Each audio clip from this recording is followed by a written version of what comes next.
Hello, and welcome to the first episode of the Intelligence Mod Pod. I'm Bobby, a player and DM for many, many years, and today we're going to tell you about everything you need to know about the 6 abilities of Dungeons & Dragons 5th edition. Now, before we get started, there's some common terms that I'd like to go over, just so you kind of know them and you're aware of what we mean when we say these things. Now, I don't really expect you to fully understand them right up front, but more as a reference so that as we do bring them up, it's like, oh, hey, I remember that. Bobby told me about this. We are prepared.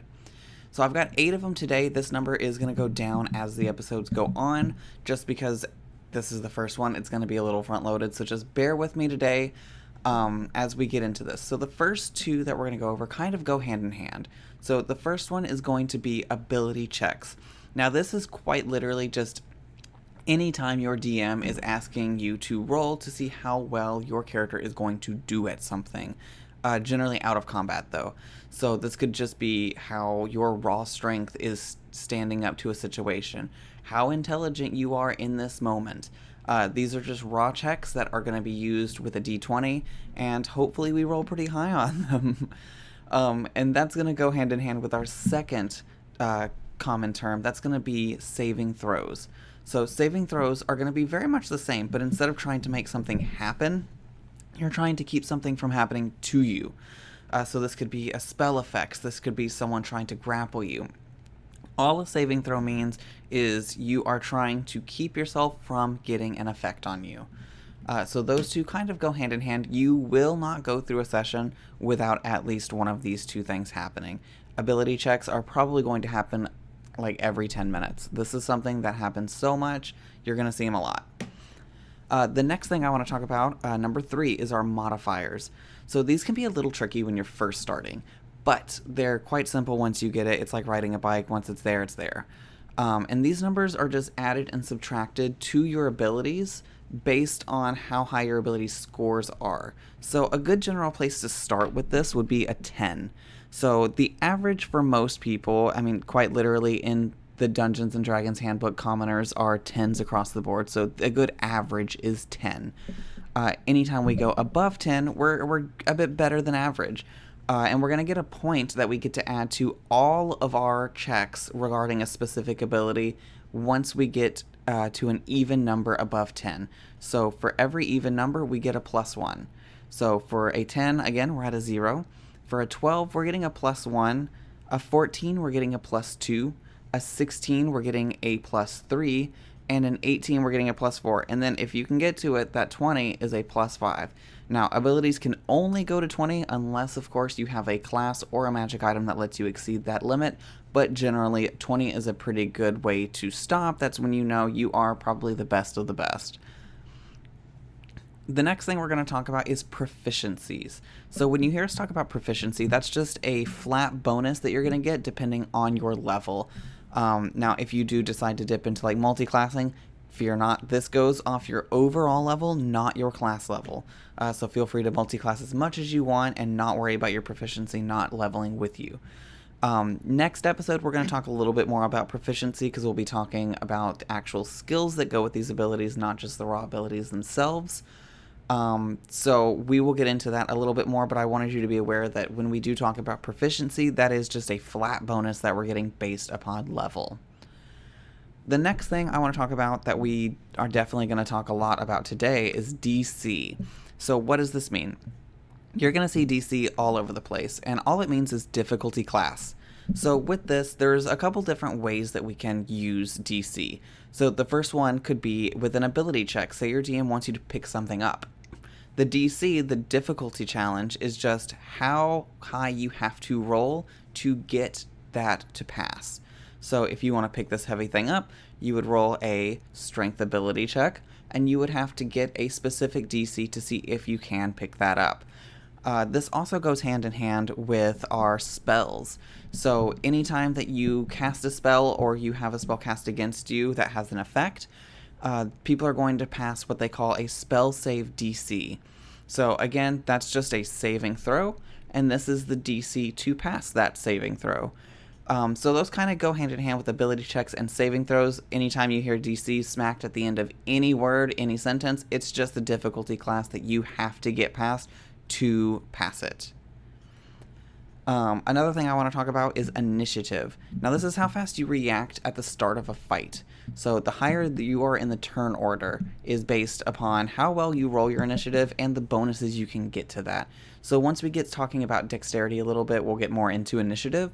But overall, this is how well your character can react to that. Just in case your dice aren't really doing many favors for you, this can help you out quite a bit. The last thing I want to talk about is AC. So anytime you see AC, this stands for armor class. Now, what an armor class is it's just the number that you have to hit someone. So say you're fighting a goblin and they have an AC of 12. Whenever you're rolling to hit, you have to hit with that to get a 12 or higher or you miss. So this will be adding your modifiers, don't forget your proficiencies, all of these things add together to try to help you get past an AC. Now, with that, you as a character will also have an AC. And with that, that is what the monsters have to get to hit you. So it's really good to have a high AC because you don't want to be taking hits that you don't have to take. So those right there are going to be our main key terms for this episode. We're going to expand upon them a little bit more as we continue, but for right now, this is a great place for you to just kind of take this knowledge in, kind of understand these 8 different things that are going to pop up a lot that oftentimes people don't talk about because, again, all of these things are like riding a bike. Once it's there, it is there, and you will not be able to get it out of your brain. And with that, I'm going to go ahead and introduce our guest for today, and then we'll jump right into our 6 abilities. All right, so with me today, I have the wonderful DM for the Knights of D20. We have Kara with us today to talk about abilities. So if you want to go ahead and introduce yourself for those who might not be following our stream, even though they should be. Yes, you absolutely should be. My name is Kara. As Bobby just said, I am the DM, GM, Dungeon Mother for Knights of D20. I've been playing D&D really not as long as a lot of the players on the Knights. I started during COVID in my brother's campaign and just immediately fell in love. I've always been an imaginative person and someone who loves storytelling and collaborating with friends, and I love kind of the healing that can happen at a D&D table. So that's what drew me to the game, more so than the mechanics. So I'm also very excited to hang out on this podcast with Bobby and up my game a little bit more than I'm already at. So thank you for having me for episode 1. I'm super excited. Of course, of course. I couldn't think of anyone better to start off than having not 1 but 2 DMs on the pod. That way we can really just throw in all of our experience, all of our knowledge at everyone all at the same time. They're going to eat it up. So we're going to start with our 6 abilities. We have Strength, Dexterity, Constitution, Intelligence, Wisdom, and Charisma. So we're going to be starting at the top with all of our more physical abilities. So we're going to start with Strength today. So Strength generally is representing your raw physical power of your character. This is how much they can lift, how far they can jump, as well as how well they can use strength-based weaponry. So it's very much a big man's, kind of ability. Do you have any raw strength checks that you often find come up in your games? The amount of times I, as a DM, have made people jump over big gaps is ridiculous, even though I think the jumping mechanics and the falling mechanics are so bad. They're so confusing. And I don't think I've ever really done it, quote unquote, the right way. But yeah, jumping is probably the biggest thing. I, as a DM, I don't often try and, I don't have people pushing trees over, So yeah. It's one of those things that it's not strength is really handy in combat, not so much in just random checks throughout the game. Yeah. I find the only other aspect that I've ever really seen it outside of jumping really far would maybe be if you're grappling someone, I think is a raw strength check. Or if just talking about the Knights, if we have Bula kicking a door down. Yeah. But those are really the only time I can think that a raw strength check would really be in effect. Yeah. Yeah, I know we're going to get to talking about it, but I'm definitely more prone to use these skills underneath strength than just a raw strength. However, it seems like every campaign I've either played in or DM'd had one big burly dummy. So it's not to say it's never going to come up that like they're going to ask, can I do this because I'm strong? And I'm going to say that's going to be a strength check, sure. Yeah. So it doesn't not come up. Even though we're not quite at the skills yet, we do have a lovely skill, and we're going to talk about this next episode. But we have things like intimidation. How do you feel about using like strength for intimidation instead of charisma? I love personally. I love when my players try and do something that might be one type of ability check, and they ask for it, or they like give you the flavor for it to fit their character build, right? So for someone to say like, I'm gonna try and intimidate them. I don't have high charisma, but why shouldn't my big burly Gary 7-foot tall barbarian be able to intimidate someone just by yelling in their face? Absolutely. And I say, yeah, you're right. Like you are just like, if you're gonna flex your muscles and scream with your big old teeth, then yeah, that could easily very much be an intimidation via strength check. Yeah, I mean, definitely. I think something we definitely on this pod really want to encourage people is thinking outside the box, because while using the intelligence of how the rules are written, you can often get around those rules, and sometimes your ability to do so is just knowing how the rules work and how you can manipulate them. So all you big burly barbarians, pressure your DM into letting you use intimidation with strength. Most of them will let you. I don't think I've ever had a DM that didn't. And I know I always will let my big barbarians, because I mean, it's intimidating. It's scary when you've got this, 6-foot tall muscle person standing over you demanding something. Yeah, exactly. And I'm sitting here trying to think of like other skills or abilities that you could replace with just your strength. There's not a lot. Not a lot. That's fine. Use it. It's to your advantage. And for me, it's like, is it realistic? Yeah, I'm going to say yes 9 times out of 10. If you're telling me something that could feasibly happen in real life, I'm going to be amenable to that as a DM, because you're being creative and thinking outside the box. Yeah. And so with that, we're going to move to strength saving throws. So these are often to resist effects that would hold you down or keep you from moving. So there's several spells that say someone could bring vines up from the ground that hold you down, or even a grapple check. How often do you see these in your campaigns? I know personally I don't see strength saves that often. Yeah, like I don't see them as a player, and I don't use grappling as a DM very often. Like I think maybe I've tried to grapple people as a player before, but I as a DM almost never think of that as an option. Yeah. But I'm also prone to not use big bads who have like high strength. I tend to use a little bit more of a, I'm not running around throwing barbarians at my players. I'm throwing wizards and things that do damage that's not purely physical. So that's kind of me as a DM. But besides being grappled, or I've had one player once, I was dropping like rocks on them in a cave, and it was going to be a dex save for the people, and one of them said like, can I just like try and like hold it up above my head? It was our barbarian tall person, and I was like, yeah, I mean, sure, yeah, let's do a strength save for you instead, because that's a different way to avoid the thing I threw at you. So it's kind of what we were talking about earlier. Like if you can come up with a creative way for you to use your strength in a save, I'm prone to let you do it if it makes sense. Yeah. 100%. Yeah, as a DM, I also will say I very, very rarely see it. So I think if you're looking at strength and you're like, ooh, I might need those strength saves, I don't think that's a viable course of action to think about. But I mean, you never know. There are some DMs, I guess, that would just really, really love you fighting nothing but giant orcs that just want to grapple you and just want hugs. Yeah. Some people like it crunchy. Yeah. So weapons that use strength. So realistically, every single melee weapon in the game uses strength. So if you are a melee combatant, strength is never a bad thing for you.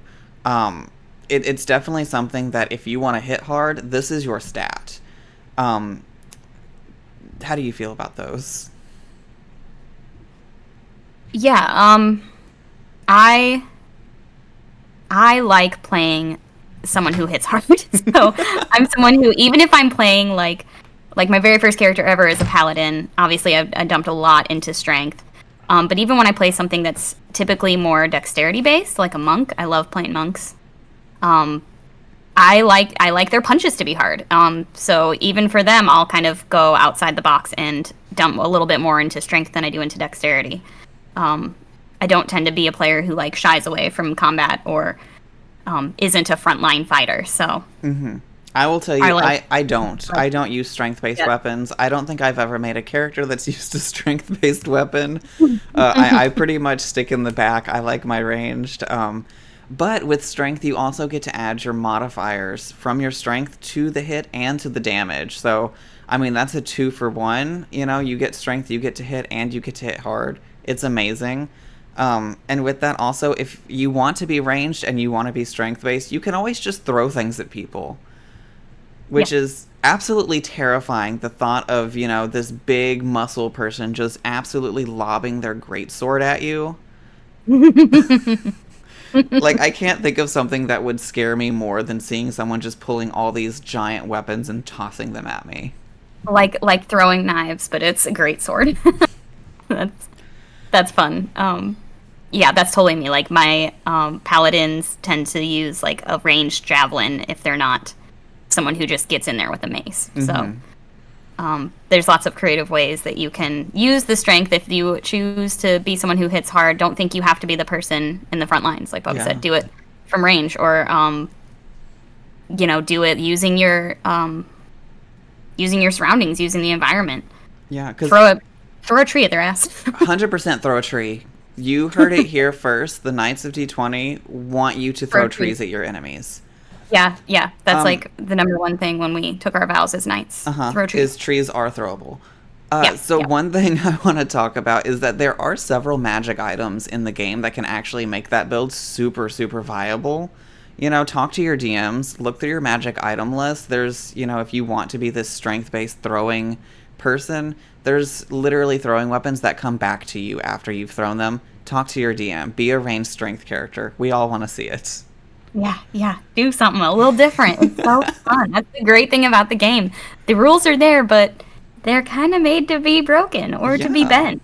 Do something crazy. Learn your rules and bend them, break them. Become an absolute terror for your DM. That is really, honestly, what my objective with this podcast is to create a bunch of terrors that DMs are like, where are you getting this information? Why are you doing this to me? And all while doing that without breaking any rules. Yes.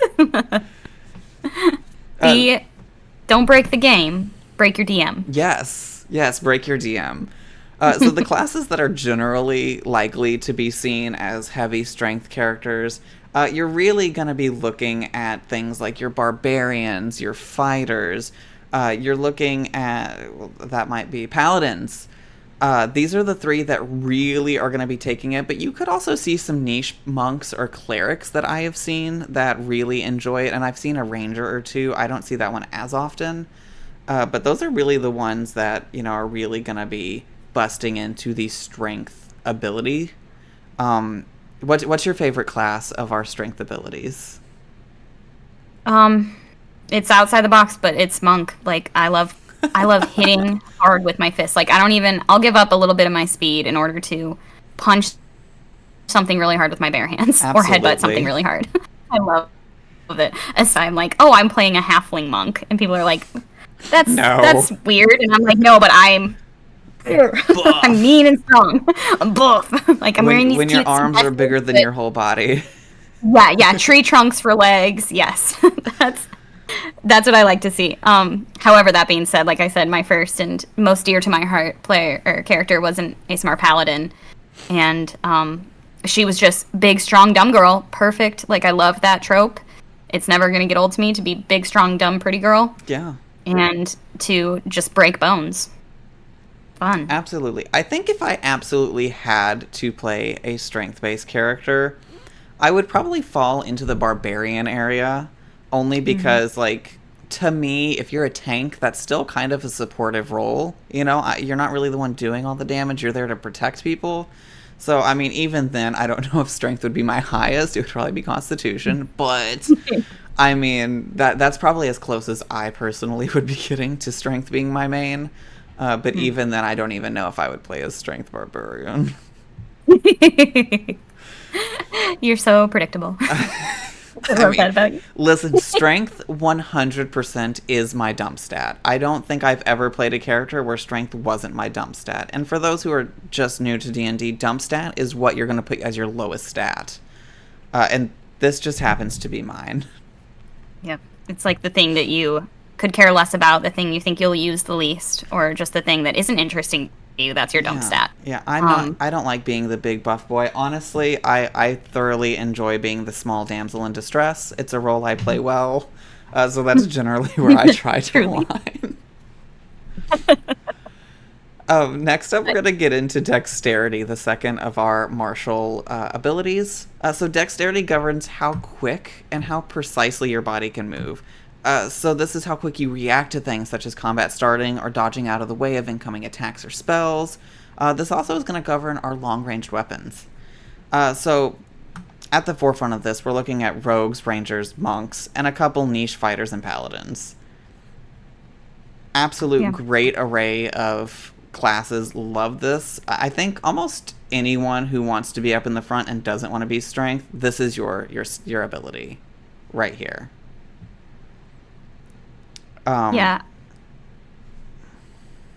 I tend to use dexterity. This might actually be my dump stat now that I'm thinking about it. I tend to... It's so weird. Especially if I'm playing, like, I think the only time I really put anything into dexterity, really, is when I'm playing, like, a mage, and I don't want to get hit a lot. Like, I have kind of an already low con. I'll put a little bit more into dex just so I can avoid... ranged attacks a little bit better, but this is absolutely shocking to me. Yeah, it's weird. You'd think, as the resident pansexual white girl, that I would be super into playing like a rogue, but I love watching people play dex characters. I am not super interested in it. Like, I'll take a hit any day. I don't really. Oh my gosh. I'm not super into being faster. I just want to get to where I'm going and start hitting. Or I want to be far away throwing spells. Now, let me tell you why that shocks me. Because I want to, real quick, we're going to go a little bit out of the order that we did. I want to talk about dex saving throws. These are to avoid spells and traps. And when it comes to how often do we see these, I want to just say always. They are the most common dexterity, or the most common saving throw in the game. So dumping dex, to me, is such... I almost want to say it's disrespectful. Like, you are just ready to take every single hit directly to the face. Yeah, kind of. I don't know if it's... Like, I'd rather take the hit than see my friends take the hit, because I almost never play a healer like you. Like, I'm not often inclined to play a support character, so I'm like, I'd rather go down than have someone else go down. And I tend to trust my death saving rolls a little bit more than I trust my friends' death saving rolls. Maybe that's the only way that I'm kind of a support character. I'd rather take the hit than have someone else. I mean, that's wild to me, because dex saves are everywhere. So, people listening, I would not recommend personally doing what Kara does. Nope. That, to me, is one of the most terrifying, like, power plays I've ever heard in my life. That is one of the hottest takes. Not the hottest. I think our next stat, if you dump that one, that's the hottest. But definitely it's a piping hot take on what dump stat you should take. Yeah. It's maybe it's my like Achilles heel that I'm just not interested in being dexterous. I'm just like, I'm gonna let that arrow hit me. It's fine. I'm just gonna stand there and take it. Excellent. Like I said, I like playing like big dumb burly girls. Yeah. So along with that, when it comes to raw dexterity checks, I want to say I don't see these very often. I feel like raw dexterity checks really don't happen because dexterity has such a great array of skills that go with it that it pretty much covers everything and we don't need raw checks. Would you agree with that statement? Yeah, absolutely. Like you said earlier, like some of the most used saves and checks are from the dexterity skills, not necessarily dexterity itself, because there's a wide array and they're very easy to understand. It's not like the difference between athletics and acrobatics, which can be very blurry especially for new players. Like, I don't understand why I have to do this and not that. It's very much just very clearly what what you would have to do in a situation. Yeah, and I have a nifty little thing to remember that we're going to talk about in the next episode. I can tell you right now, just a quick little bit of it. I've always been taught athletics goes up, acrobatics goes down. So just in any of those situations, if up or down, that's the one you're going with. And that's, so far for me, served as a pretty good way to differentiate what I'm doing. That is so smart. I'm committing that to memory. I knew I'd learn on this podcast. Goodness. Yeah, and we're going to talk about that more in depth next episode as we get into the skills that are with these. Also with this, I would like to talk about initiative. So I talked a little bit about initiative in our common terms before I brought Kara in. And so that's just how quickly you react to combat starting. This is, once we roll for initiative, you get whatever your dexterity modifier is added directly to that roll. So as a big dumb girl, how do you feel about running in last with a low initiative roll? I feel like it's totally in character. For my paladin, like, it took her a minute to even, like, consider that something is a threat to her. Because she's like, no, I'm literally the child of the goddess of war. Like, nothing can hurt me. And then I would watch all my friends run in and start to fight. And I'd be like, well, I guess I'm going to go over and fight now. This is what we're doing. Yeah, it just takes her a minute to catch up. She's just big, dumb, slow. And she'll get there when she gets there. But Absolutely. It's not going to be her. She's not the one watching out for everybody's backs, that's for sure. Yeah, so when you're looking to make your rogue ranger monk, unless you're doing a strength-based monk, odds are you're going to want to attack first. You're really going to want to be the top of the list, because a lot of their features that we'll get into revolve around attacking someone at full health or before they've taken a turn. So it's really nice to actually be able to use those features. And along with those, oftentimes you're going to be using weapons that have what we call the finesse quality to them. And what that means is if they have finesse written on them when you're looking at it, it means that you could use either strength or your dexterity. So whereas with melee weapons that we talked about in strength, you can add the modifier to hit and to damage. If it's finesse, instead you can use your dexterity. Now these are like daggers, short swords, rapiers. Along with all ranged weapons are going to be dexterity, unless you're throwing it. If you're throwing a bow, it's still going to be strength, if that's your bag. But if you're shooting it, it'll be dex. Yeah. Think of it like Arya Stark versus Brienne of Tarth. Like, Absolutely. That's such a great... big, strong. Arya's fast and little, and lots of little damage adds up fast. So don't think that just because you're not rolling, 2d8s for every attack, doesn't mean that you're not going to get a whole bunch of damage in a short amount of time. So much damage. I almost find that oftentimes the dex-based ones almost out-damage, unless you're playing a fighter. I feel like fighter, just because they, that's what they do, they fight. I find oftentimes, like your rogues are going to be hitting hard. Once they get that sneak attack, it hits so hard. They don't get multi-attack, but a little bit of cross-classing goes a long way. Yeah, yep. And they're less likely to take damage, so they'll be up longer, giving more of those little hits and adding up that damage without taking a whole lot themselves. Yeah. Very reliable. So we know your general thoughts on dex. We know this is your dump. I would like to say that I adore the dex stat. I don't know if it's in my top, 3, but it's definitely, if I want to play a sneaky bitch, this is the way I'm going with it. This is how I want to play, is dexterity, because you're going to be sneaky, you're going to hit hard, and you're not going to have to hit a bunch to do it. Yeah. Yeah, I do. All that being said, I do have a changeling character who I've recently started playing, and they are very high dex and high charisma, because I wanted them to be, outside of combat, very handy. As far as things... like sleight of hand go, pickpocketing. She's a thief and an assassin, so she had to have a high dex in order to have the job that she literally has, have the background that she has. Yeah. So that's probably the first character I've ever played where I prioritize dexterity, because I'm a crazy person. I played a rogue with an 8 in dexterity. And I was bad at it. It was awful. That character died in 2 sessions. Yeah, not even. I feel like they got looked at the wrong way, and then they went to hit, and they did no damage. They couldn't even hit. Yep, I slipped on a perfectly dry floor.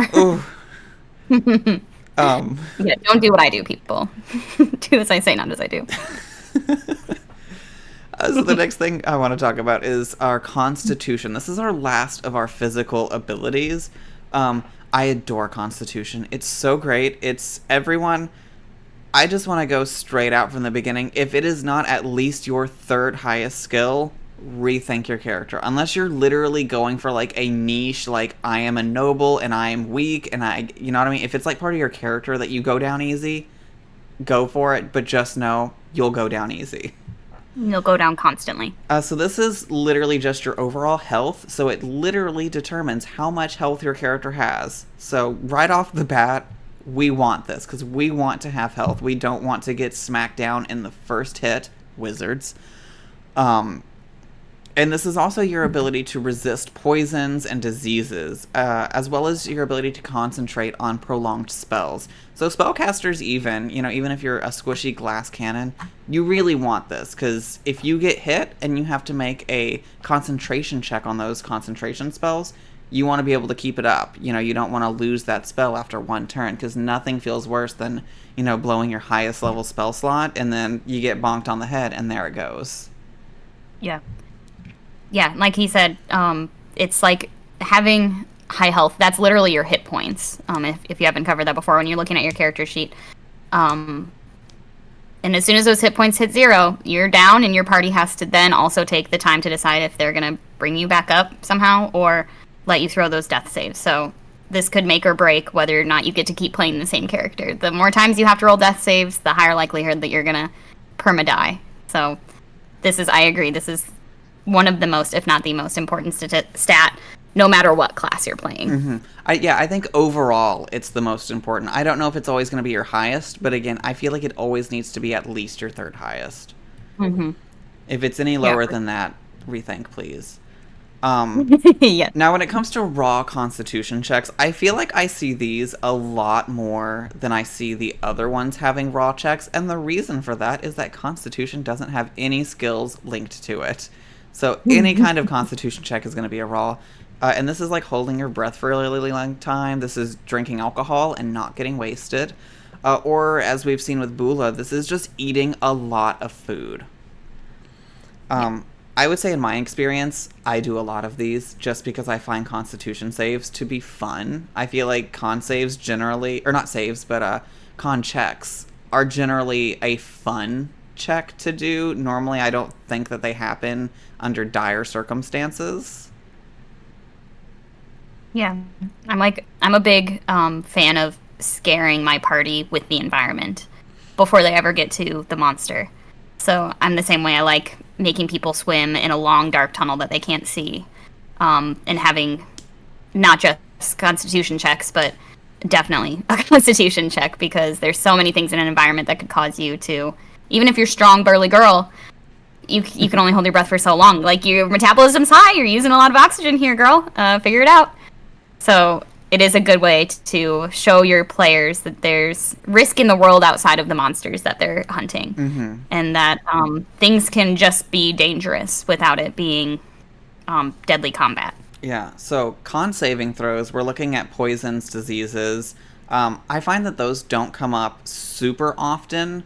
However, it's not something you should think aren't going to be there. But if you are a spellcaster, con saving throws are going to be at least once per combat.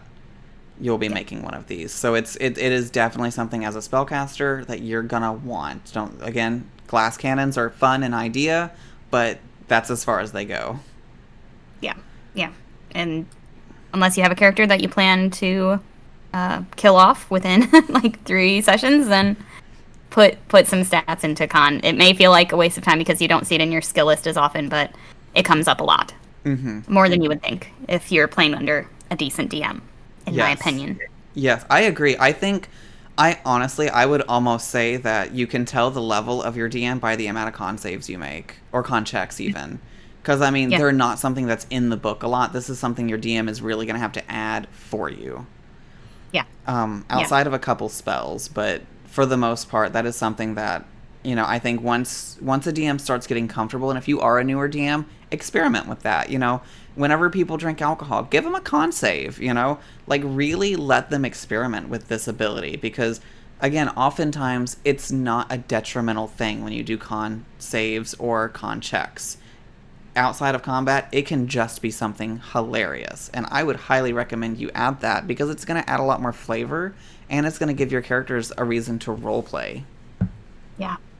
Yeah, for sure. It kind of ties them into the environment and stops them from just going from dungeon to dungeon to dungeon. Maybe they'll think a little bit more about what they're walking into. Maybe they'll plan a little bit more wisely about how they're going to approach a situation, even if they know there's no monsters or they don't suspect there to be combat. It's a good way to add that tension and realism and get their imaginations going. And a trick I really like to use before my players go into a dungeon, even if you just have like a spider bite someone or a snake attack someone, this is low damage. They don't even have to have a high DC for this poison. You could literally set it at 5, but just literally saying you got bit and I need you to make a con save will immediately put your party on edge, and it will automatically put them in a situation where they're thinking about their choices.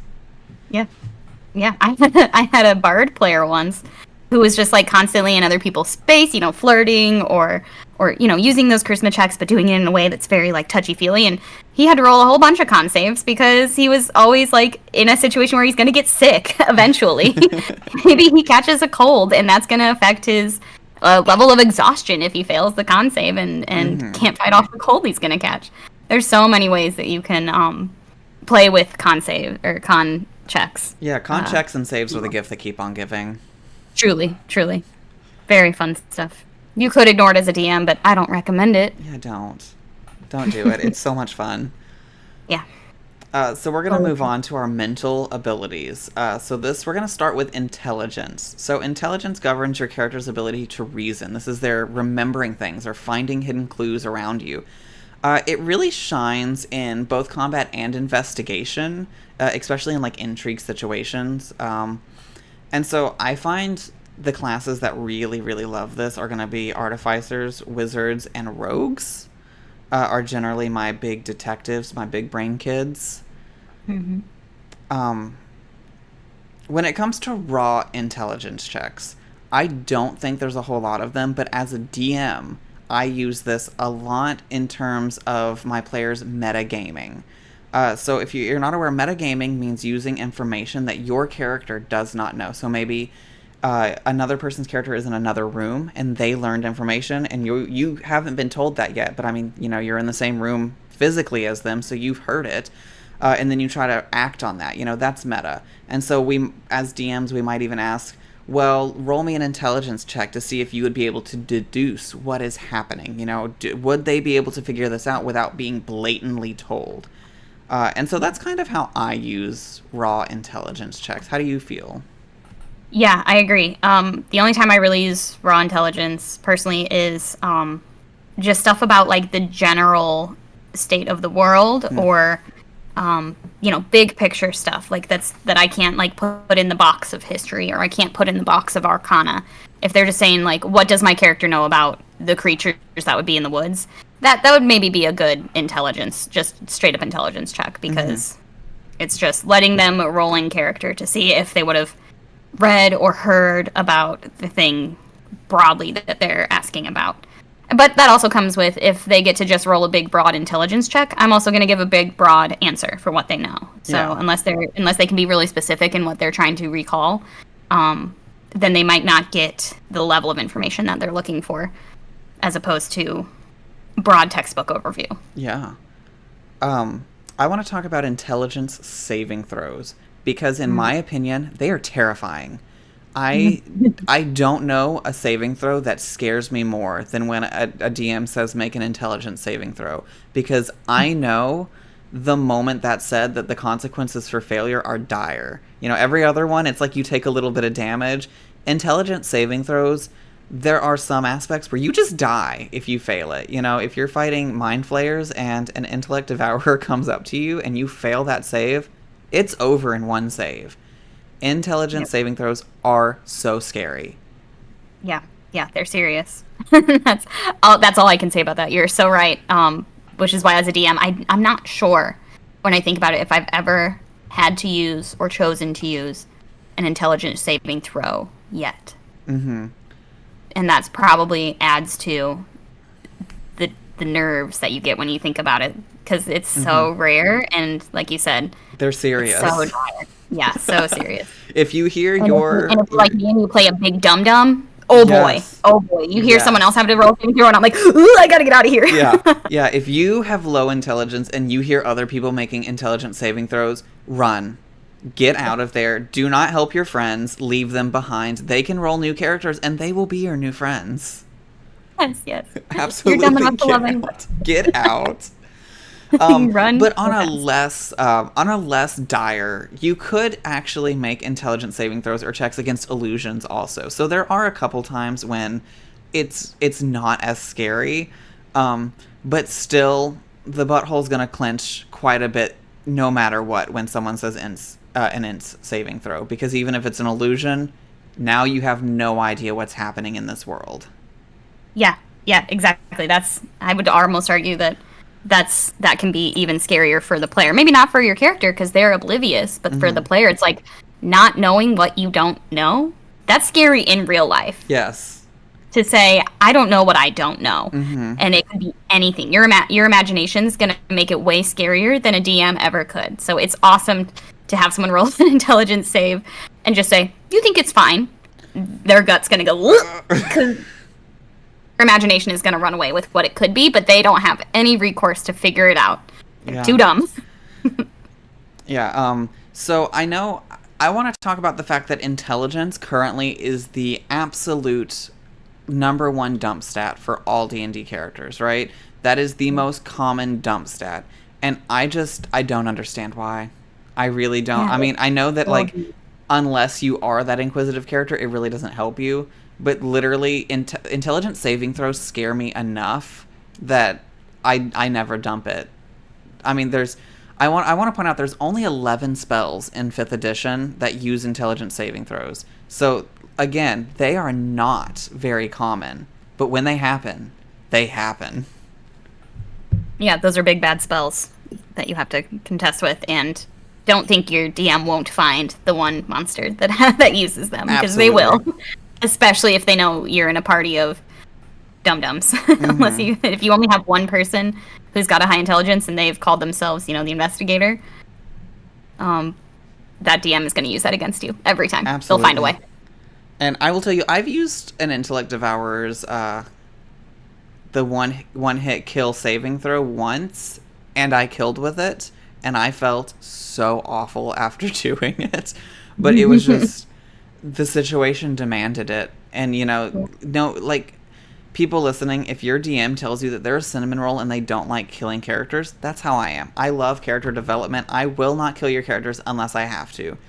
But sometimes I have to. And if you fail that save, that's out of my hands. And that's going to be how it is for your DMs also. So please don't ignore intelligence. Don't be like everyone else. It's so scary. Yeah. And I had never, I was like, I also knew that intelligence tended to be people's dump stat, and it shouldn't have been. But I've seen intelligence be used in such a fun way. I have one player in one of my campaigns. It's his first time ever playing D&D. And so I don't think he'd ever even really heard the term metagaming. But he went in before even session 1, and he learned everything there is. He wanted to play a wizard. He's a smart guy. He's like a debater. And so him dumping everything into intelligence, making that his number one stat, he kind of gets to metagame a little bit the way he wants to. Like, his character is just like this god of knowledge who has read all these books. He has intelligence is where he's the highest. And so when he asks a question and he gets to roll an intelligence check or gets to roll one of the intelligence skill checks, he's going to roll high and he's going to get to know that information. And he plays it so well. He mixes different spells together to do like this massive amount of damage that you would only really know if you have the player's handbook in front of you. But his character knows it because his character is brilliant. And so it can be an incredibly fun way to play a character and make your DM a little bit crazy because he does. He's always doing what I don't expect. But I love that. That's why I like DMing. I like when my players do the unexpected, outsmart me. I love being outwitted by my players because that means they're having fun and they're thinking outside of just their turn in combat. They're sitting there planning the whole time, listening really hard to what everybody else is doing so they can set up the perfect scenario for them to really shine. Yeah. Also, as a DM, I love having high intelligence characters because there's nothing more frustrating for me than having some really juicy information for them and everyone failing an investigation check and no one finds it. Or, you have all of these really cool ideas and then no one can pass the checks. And they're like DC 10 checks and no one is passing them. It's like, come on, where's my intelligence at? Yeah, why did I write all this lore if I could just plan monster after monster after monster, endless combat if that's what we wanted to play, but there are other systems for that. I don't think Dungeons & Dragons is the system for you to do if you're not going to find the lore and the backstory and follow the clues. Yeah. So also with intelligence, when we get into our mental skills, we also are going to get into something a little bit different than the others, and that's our spellcasting modifiers. So our artificers and our wizards, this is your bread and butter. This is what's going to make your magic strong. So what that means is it's essentially like with dexterity and strength, how they get to add that modifier to hit and to the damage. Now, I will say when it comes to adding it to the damage, that's very specific on spell for magic. Magic doesn't really get to add it often, but some spells let you.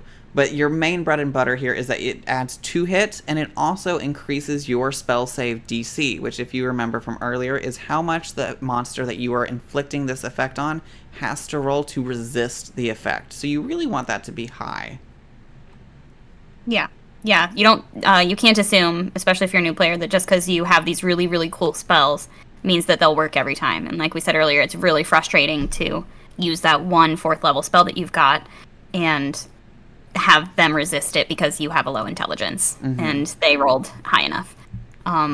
If you want your spells to hit, you want them to hit. So it's imperative for you. I would say like very necessary for you to have a high intelligence. If you still want to play a dummy, drop your wisdom down. You can be a dummy and know how to be a good spellcaster. So if you're playing a spellcaster, unless you're specifically playing a character who's bad at spells, which you could do for the flavor, make sure that you put it into intelligence. I think I'm realizing that intelligence is one of my favorite abilities. I feel like no one gives it any thought until you really start looking at it, and it's like, you know what? Intelligence is pretty cool, and it does a whole lot. Yeah, in and out of combat. So no matter what kind of player you are, you will have fun if you decide to make your character a little bit book smart. Absolutely. With that, we're going to kind of go... So, intelligence is kind of the book smarts of your character. This is how much knowledge they know. The next ability we're going to talk about is wisdom. Now, this is a different kind of smart. This is kind of how your character perceives the world. How they can see things, how they can see the true intentions of people, as well as tracking prey, working with animals. So, this is like a very different kind of smarts. So like, I don't know if you've ever met that friend of yours that, they're super book smart, but they have no common sense at all. And then on the other side, you have that friend that has tons of common sense. They got the street smarts for days, but they are the dumbest person you know. This is kind of the mirror that is intelligence versus wisdom. Is one is kind of street smarts, one is very much book smarts. Yeah, I like to think of it like, and this isn't entirely true or the NLBL, but I like to think of it as like people with high wisdom understand people and society, while people with intelligence understand the physical world, how things work. And a nice mixture of the two is a well-rounded player, a well-rounded character. But either one, if you're like me and you like to play a dummy, you don't have to just be low intelligence. You could choose to be low wisdom instead. They can be a dummy who knows a lot of random facts but has no idea how to use them or how to get that to transfer into their relationships with other people or how people perceive them. Absolutely. When it comes to raw wisdom checks, I've never seen one. I don't think that's the thing, because wisdom has, I think, the most skills out of all of them. And they're so diverse. They cover everything. You'll never have to do a raw wisdom check. But wisdom saving throws, this is the most common magical saving throw. So this is to resist effects. I would say I see these a fair amount. This is, again, the most common. If you're getting hit by a spell, odds are you're going to have to do a whiz save. Yeah, for sure. You nailed it. It's great to, if you think your DM is someone who likes throwing mages at you, put your intelligence into wisdom, or put your points into wisdom, because it'll save you 9 times out of 10 from those spells. So even if you're playing like a tanky character, this is not necessarily your dumb stat, because it is very commonly also a defensive stat. So all you tanks, don't be dumping wisdom. We'll watch you. We'll come for you. Yeah, yeah. Because magic don't care about your armor class. And that's just fact. That's just fact. So this is the spellcasting modifier for clerics, druids, and rangers. I would like to admit I adore every one of these classes. Wisdom is literally my favorite stat. I adore it. I will play a wisdom character more often than I will play anything else. I would almost rather play a full, like, wisdom-based ranger than I would a dexterity or strength character. Wow. Yeah, that makes sense for you. Your tone seems very pointed when you say that. Every time it's like, that makes sense for you. For you. For you specifically, I could see that. In this case, that was my resting bitch voice.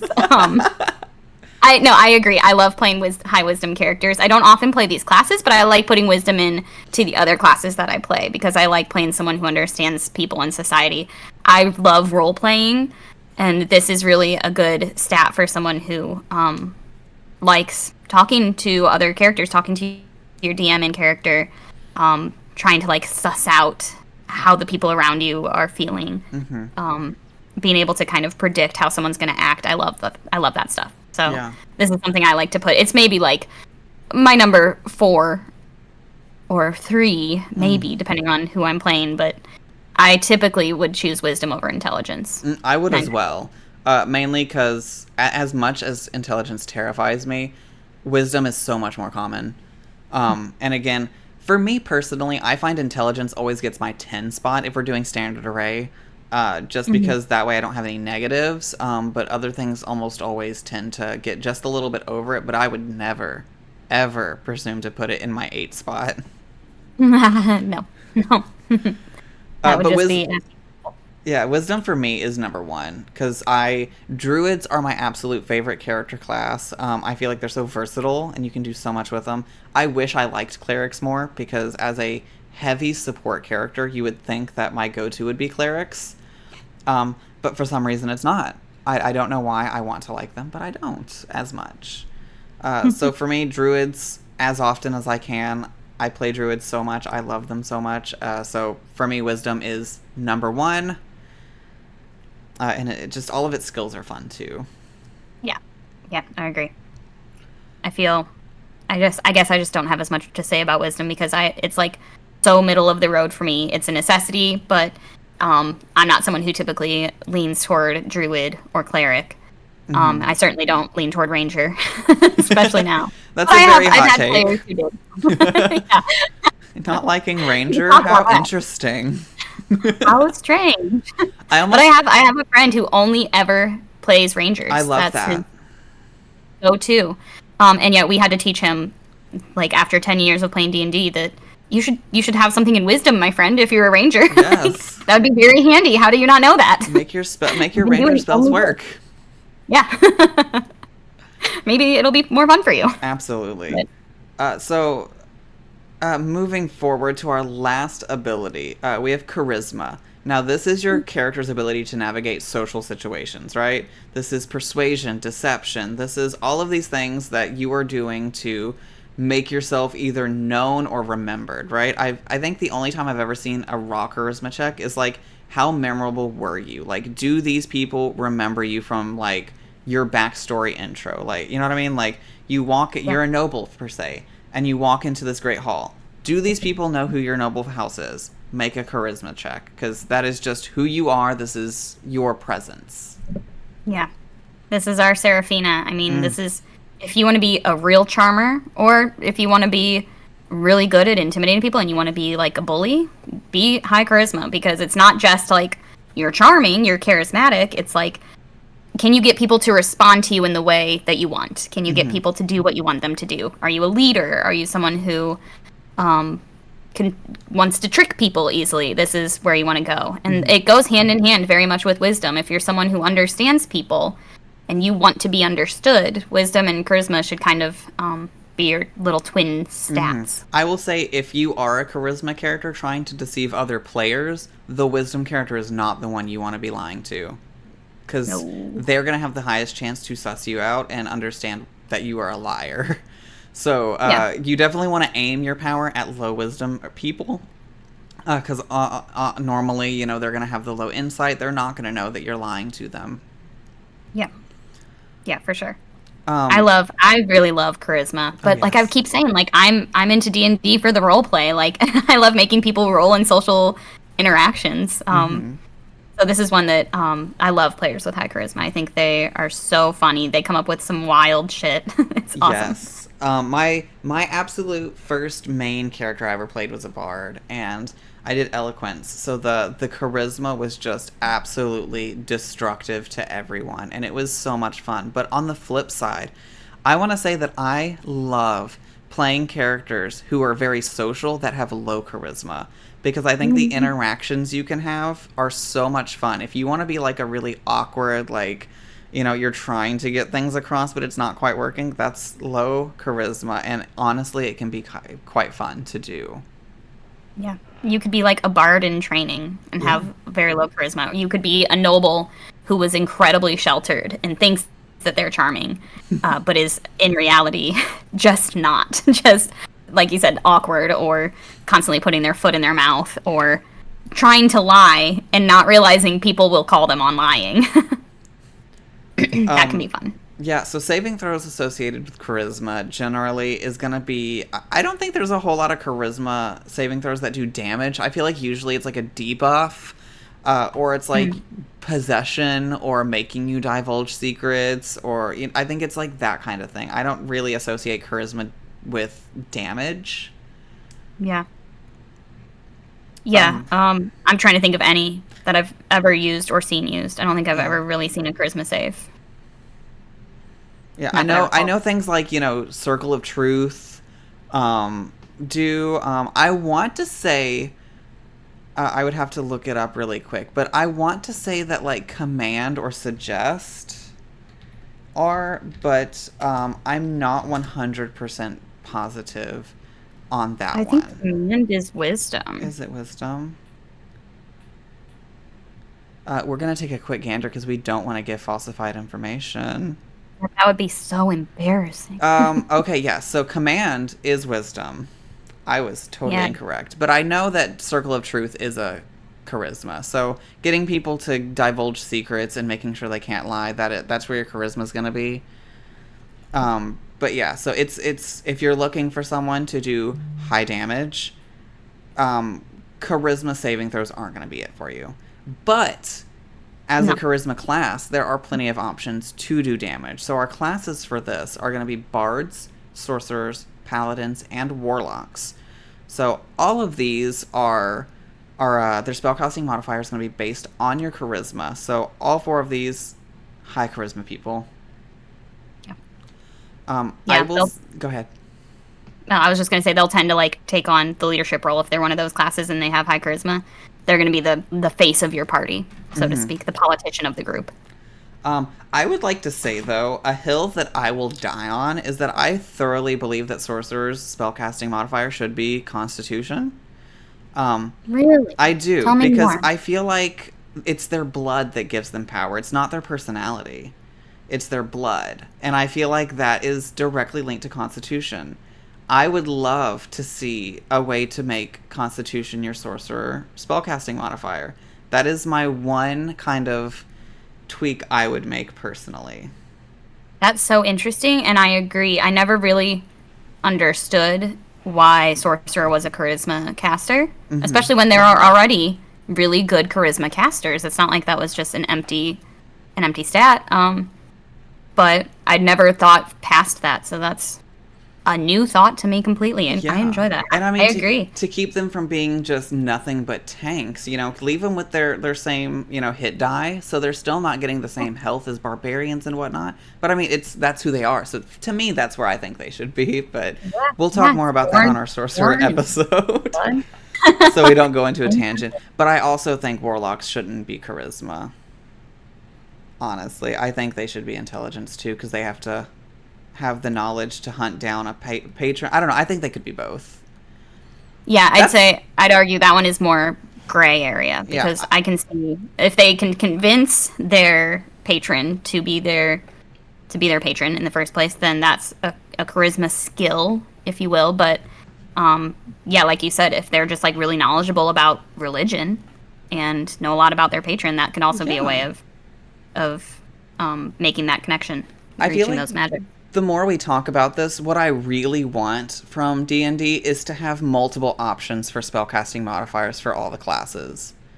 I think that would be a really cool take, because also for bards, I don't think they should have to be charismatic, because if you're purely focusing on like an instrument, that could totally be like a dexterity thing. Oh, yeah, or dex. Because like that's your hands moving on a lute. I know tons of people who are amazing with like stringed instruments, but can't navigate a social circle to save their life.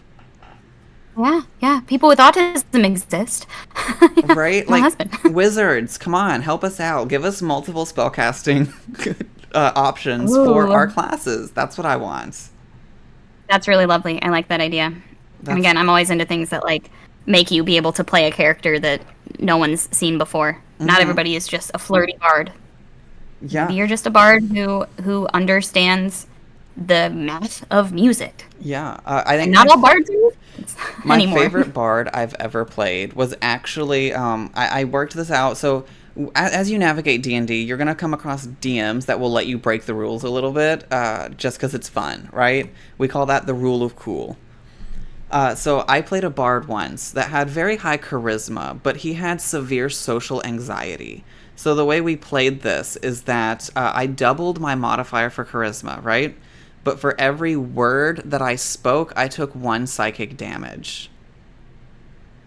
So it was just a lot of fun to be this like super charismatic person that could not be charismatic. So I had to really...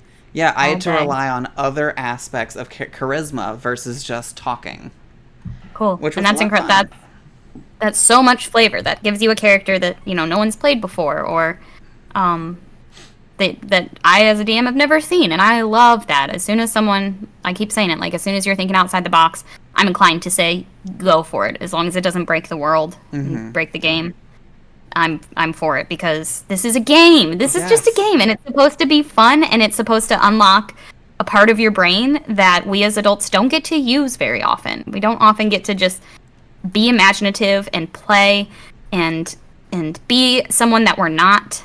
We don't often get to like feel things deeply out loud with friends around a table. That's what this is for. That's what D&D is for. So as soon as you start moving things around on your character sheet in a way that no one else has ever done, that's using a part of your brain that the educator in me loves. Absolutely.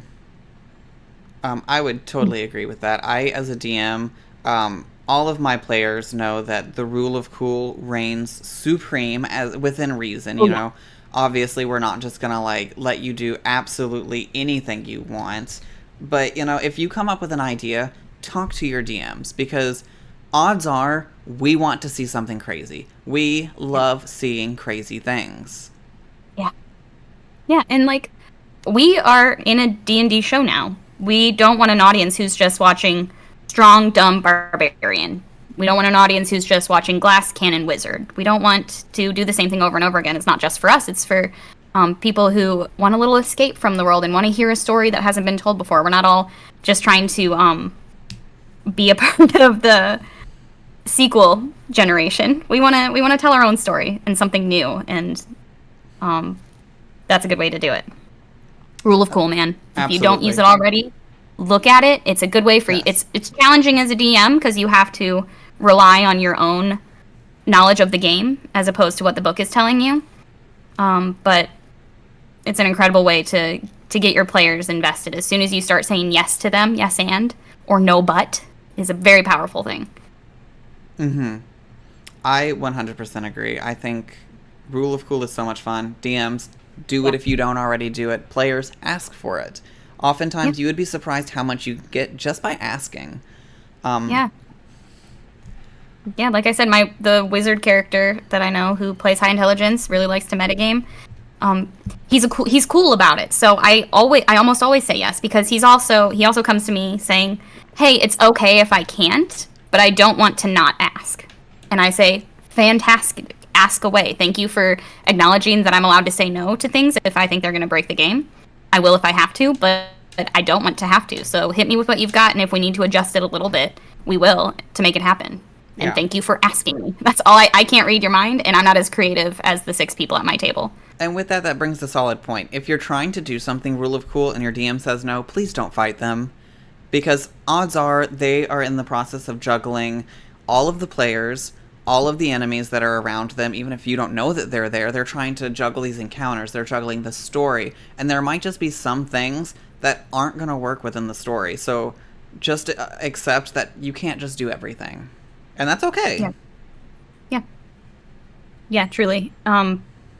No but is just as valid as yes and, especially when you're trying to keep a game going for more than one session. If you're running more than a one-shot, in a one-shot you can maybe fudge things a little bit faster, because it doesn't matter in a long-term game. In a long-term game, be as a DM, be okay with saying no, but this other thing. That's just as important as yes and. Holding your boundaries, making sure that the game remains fun, not just for the player asking, but for every other player at the table. I don't want anybody to be a main character, and I'm lucky enough I haven't had a group where someone wanted to be the main character and didn't take no for an answer. That can be challenging in and of itself for that to be the case, because I'm not just saying no for me. I'm saying no for everybody else at the table too, and making sure that they all get their time to shine. Mm-hmm. Which reminds me to say, like, as players, we also have to remember that we aren't the main character. Like, we are, but we aren't. It's the group is the main character. And it's very important to remember also that in most cases, your DM is a player too. In a lot of ways, like, if you're doing like a paid paying for a DM, like, that is one case where it's like, that's their job, that's what they're doing, that's what I do. And so, it's not necessarily about my joy, it's about my player's joy. However, if you're just at a table with a bunch of friends, remember that your DM is a player. And don't try to take their fun away also. This is a group activity, this is a collaborative effort, and, we need to keep it that way. Yeah, that's so important. We've gotten, so off topic, but it is so important. So I have off a feeling. Topic, but that's what podcasts are for. We covered everything we needed to cover. And I feel like these are all valid points, and this is why I really wanted to bring other people onto the podcast and not just me rambling, because we get other, insight into what other people are thinking. We get stories that take us to other, knowledge that we can get to learn as both players or GMs who are just starting.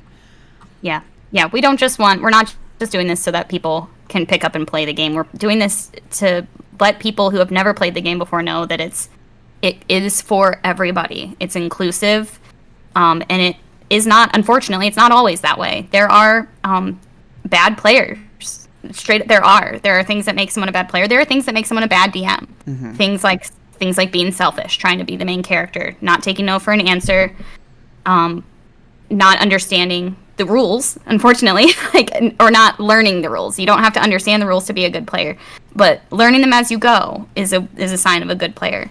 And so being able to recognize these things and know that even if you've been in a group that was hard for you or that turned you off to TTRPGs in general, it doesn't have to be that way. And the more people who know that it can be this really positive experience and that there are ways to measurably make it positive for everybody, the better time we're all going to have. The more people playing D&D, the better.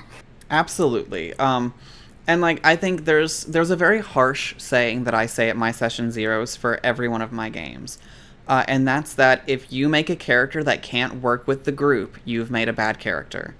At the end of the day, playing a lone wolf is all well and good, but you have to be able to work with the group. And I feel like, when we come to a D&D table, we know what we're here for. We know, we can play the whole, it's what my character would do. But we as players, we know what we're here to do. We're here to play a cooperative story, and we're here to work with people.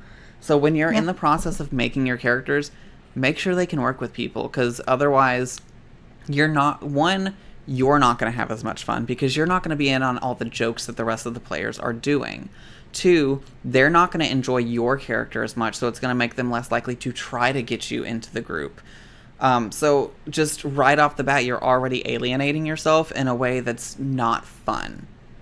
Yeah. Your character doesn't have to be like friendly or outgoing or like a quote unquote team player. Like, yes, they do. You as a player have to be a team player, but your character can be edgy without being a lone wolf. Like, you have to give them some motivation to work with this group throughout a campaign.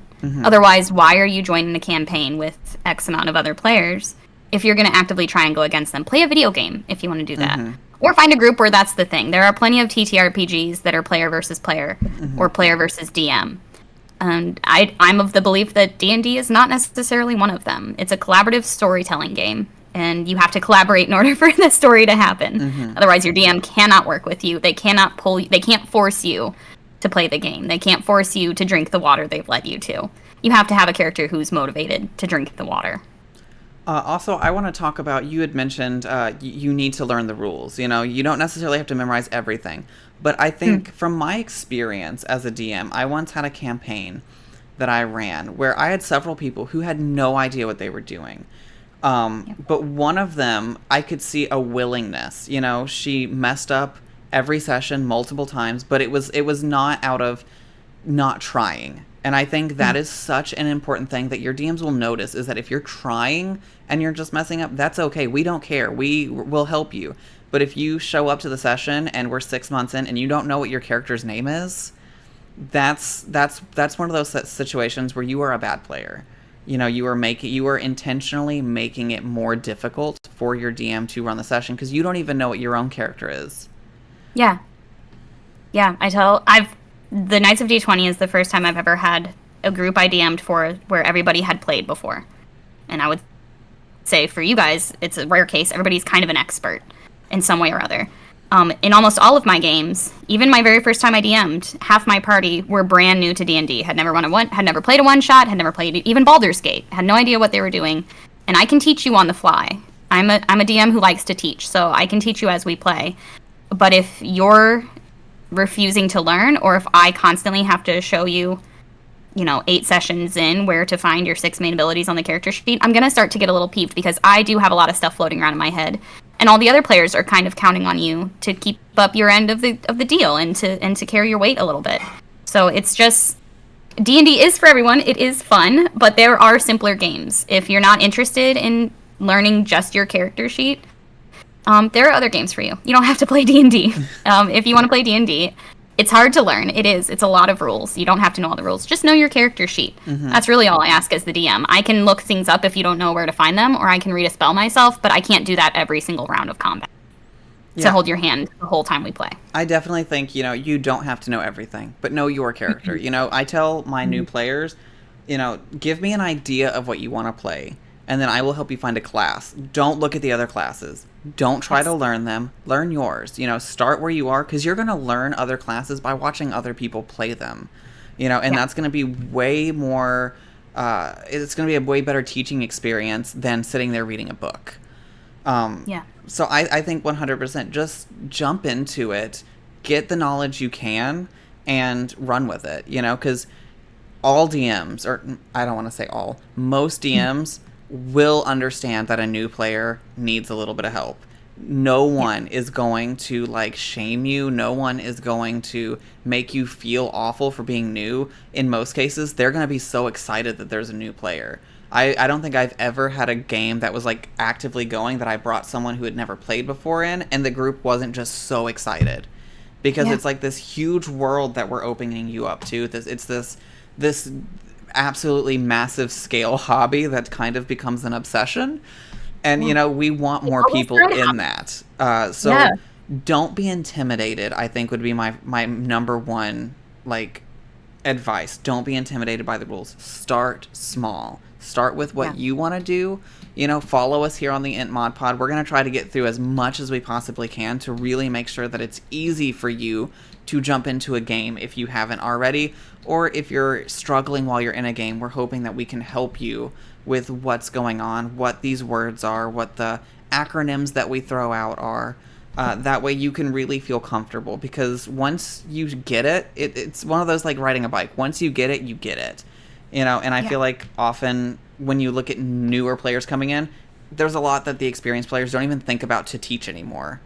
And so that's a lot of what we're trying to do here, is get those things that don't really get taught anymore, because, you know, who thinks about what AC is before, you know, the session starts? No one. You know, we just get in, we're mid-combat, and we're like, hey, what's your AC? And the new player's like, what does that mean? Yeah. I have no idea what my AC is. Yeah. It's so okay to ask that question. So it's much okay. better to ask the question than to try and make it up as you go. Just ask. Someone, even if it's not the DM who answers, because they're running 8 different things, the player next to you can probably help and just point right to it. So help each other, ask questions. Know that even if you know the answer, ask the question anyway, just in case someone else at the table is nervous to speak up. Yeah. You know, help each other. Yeah, that's it. And, we're a team, do things, so. watch things like the Knights of D20, listen to things like IntModPod, and learn it in the way that's comfortable for you. You don't just have to sit down and read a book. That's hard. Sometimes you just want to drive to work and listen to a podcast that explains the rules to you, and you're an auditory learner, so that'll do. There's so many resources out there to learn this game, besides just reading. And yeah, utilize the other players. Like, there will be someone in your group that you join that wants to teach people. Maybe they are someone who wants to become a DM and they want to test their hand at teaching people. You know, that's a great opportunity for them. Let them use you as, you know, a learning experience for themselves. You know, because I think what's the saying, that you learn best by teaching others. Yeah. And so like it's absolutely true. Yeah. I mean, unless you're at a table where they've banned phones, everybody there's got a phone. If someone asks a question, I as a DM constantly am saying, hold on, let me Google it. Let me look it up, and it's going to be one of the first 3 answers, or it's going to be on Reddit. Learn by teaching, because I do all the time, and I've been told I'm a good DM, even though I don't know the rules front to back. I'm not a rules lawyer by any means, but I can sure do a quick Google search or ask my party, like, does anybody know the answer to that? Has anybody seen that? We are each other's best introduction to the game. Yes. Absolutely. And there's this really, really cool app called D&D Beyond. Get that app on your phone. It is such an invaluable resource, because you can pull up spells so quickly. You can have your character sheet on it, and it does a lot of the math for you if you're new. I know right now there's a big, like, everyone hates Wizards of the Coast, but I think D&D Beyond is something that is really, really well done. And even if you're not necessarily a huge fan of the company, I would still highly recommend getting that app, because it's so useful, and I use it for all of my new players, and it just makes life so simple. Yeah, I genuinely do not think I would have ever gotten into D&D ever had it not been for D&D Beyond, because I was so overwhelmed by looking at a blank paper character sheet, had no idea where to find how to you know, put all the bonuses on my skills. I had no idea where to find each of the spells that I would put for my caster. D&D Beyond takes all of the work out of it, to the point where once you've used it a couple times, then you start to be able to kind of backwards build how you would fill out a paper character sheet, because you learn it as you do it, but it takes a lot of the heavy work, the math, the reading, and does it for you. And it'll have like all of your spells in one little spot, so if it's your turn, you can just click on the spell and it'll pull up the exact description, everything it does. It's so nice. And I want to point out, we are not sponsored by Wizards of the Coast or D&D Beyond. We just genuinely love this. Yeah, unpaid. If they would like to sponsor us, feel free to. We would love that. But as of right now, we are not. We just absolutely love D&D Beyond. Yeah, truly. And now as a DM, I've been using on D&D Beyond, I could just go on and on. Their encounter builder is incredible. I think it's even still in beta, but it's almost perfect. I have almost no complaints. I just had a friend who DM'd her first one-shot, her first time DMing, ran a one-shot. I showed her the encounter builder, and she said that was the number one thing that got her through running her first one-shot, was that she had this incredible little platform that had her initiative order, which we'll talk about later. It gives you each of your monster stat blocks with just a click from the initiative order. It's incredible. On top of that, now they're linked to above VTT. That goes straight in and pulls out all of my player characters' stats and sheets and their little character icons. I love a one-stop shop. Oh, and D&D Beyond is it. And for a player, it's free. So I will yeah, warn, if you are using D&D Beyond without above VTT, their maps can be a little dodgy. I have run mini campaigns, and occasionally we'll have to just stop mid-campaign because it gives you this irresistible dance that it has unsynced, and you're done. There's no fixing it. You're done. That is my one thing, is that their maps can be a little dodgy, but I hear that they are currently working on like a 3D map system similar to Tailspire. Also, if you want to try something really cool, Tailspire is amazing. It's what I run all of my games on nowadays. But they're awesome too. It's not something I would recommend if you're doing a stream like the Knights, but for personal games, it's so much fun. Because you can just import your minis from Hero Forge directly into it. Ooh. Super cool. I love it. Hero Forge, another one. Sponsor us. Love you. Sponsor us, Hero Forge. I would love to use all of your minis as my decoration behind me of all of our characters. Give it to us. Give us the sponsorship. Sponsor us, cheap ass. We'll shout you out even more than we already are. We sure will. I mean, we are huge fans of shouting out things that we genuinely love. And, D&D Beyond and, for me, Tailspire and Hero Forge, those are three of my absolute I can't live without as a DM. I love them so much. Yeah, truly. Well, now that we're done shamelessly plugging people who aren't paying us, I think that's a good time to wrap up. If you have any questions that you would like us to answer, I'm going to be trying to do a once a month kind of Q&A session with the IntModPod. So for that, if you just want to throw all of your questions at the Reddit subreddit, it's r/IntModPod, all one word, and give us your questions. We'll go through those and we will answer what we can, and hopefully that'll get you on the right track. Yeah. Watch Knights of D20 on Twitch on Monday nights. Come visit us. We're a great time. I'm not just saying that because I'm in it. I'm saying it because we actually are amazing. Come hang out with us. We love to chat while we play D&D. I don't know if you'll be able to talk to Kara as much because she's got a billion things to do, but I'm there, and a lot of our other players are active chatters. So come visit us. We would love to have you. And follow us on the Knights on all of our other social medias. They'll be linked with the Twitch. I think they're all just Knights of D20, so it should be relatively easy to find for you. Show. Do what? Yep. They're either Knights of D20 or Knights of D20 show. Absolutely. Find us. Friend us. So with that, Kara, I want to say thank you so much for coming and chatting with me first about what I planned on us chatting about, and then what I didn't plan with us chatting about. This was so fun and exactly what I expected. Thank you for having me on episode 1. I'm honored, and I'm looking forward to coming back. Excellent. So everyone else, we will see you next week, where we are going to be talking about the skills that go along with all of these abilities. But until then, may all your intelligence rolls be successes. I'm going to go ahead and introduce our guest for today, and then we'll jump right into our 6 abilities.